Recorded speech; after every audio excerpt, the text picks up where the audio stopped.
మరి ఈ season లోనన్నా correct గా 100% మరి రైతు బంధు ఇస్తారా అనేటటువంటి విషయాన్ని ప్రభుత్వం ఎవరికి కూడా చెప్పడం లేదు. మరి ఆ అంశాలన్నీ ప్రజలు ఇవాళ అడుగుతున్నారు. 2500 రూపాయలు ఎప్పుడు ఇస్తారు, మాకు పెన్షన్లు ఎప్పుడు ఇస్తారు, మీరు ఇచ్చినటువంటి హామీలన్నీ ఎప్పుడు ఇస్తారు, విద్యా భరోసా కార్డు ఎప్పుడు ఇస్తారని చెప్పి విద్యార్థులు ఉద్యోగులు అందరూ అడుగుతున్నటువంటి సందర్భం. జాబ్ క్యాలెండర్లు వేస్తామని చెప్పి విద్యార్థుల్ని మోసం చేసి యువతను మోసం చేసి అధికారంలోకి వచ్చినటువంటి సందర్భం మీ అందరికీ తెలుసు.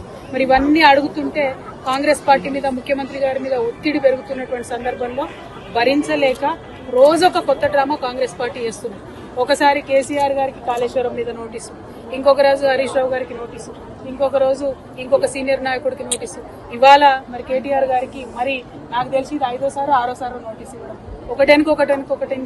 ఒకటి నోటీసులు ఇచ్చిన ప్రతిసారి ప్రతి ఒక్కరు ఏదో ఒకటి మాట్లాడి మొత్తానికి ప్రజా సమస్యల నుంచి దృష్టి మరల్చాలే, వాళ్ళు పబ్బం కట్టుకోవాలని చూస్తున్నటువంటి సందర్భాన్ని మనం గమనిస్తున్నాం. నేను ఈ వైఖరిని తీవ్రంగా ఖండిస్తా ఉన్నాను. మేము ఎప్పుడో చెప్పినాం, నోటీసులు ఇస్తే పోతాం, జవాబిస్తాం, మేమేం తప్పు చేసింది లేదని మా పార్టీ తరఫు నుండి మా నాయకులందరూ కూడా అన్ని సందర్భాల్లో కూడా చెప్పినటువంటి విషయం మీ అందరికీ తెలిసిందే.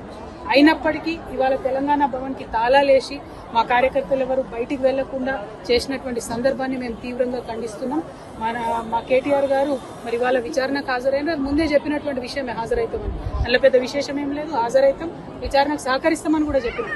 ఇవాళ తను అక్కడ ఉండగా ఇవాళ భవన్ లో మరి తాళం వేయడం అన్నది నిజంగా కూడా దుర్మార్గం. మేము ఎప్పుడైనా కూడా ప్రజల పక్షానే నిలబడ్డాం, ప్రజల కోసమే పనిచేసినాం. అది రాష్ట్ర సాధన కోసమైనా, రాష్ట్రం వచ్చినాక అభివృద్ధి కోసమైనా అనే విషయాన్ని మరొకసారి తెలంగాణ ప్రజలకు తెలియజేస్తూ ఈ ప్రభుత్వం ఈ యొక్క వైఖరిని మానుకోవాలి, డైవర్షన్ పాలిటిక్స్ మానుకోవాలని చెప్పి మేము డిమాండ్ చేస్తా ఉన్నాం.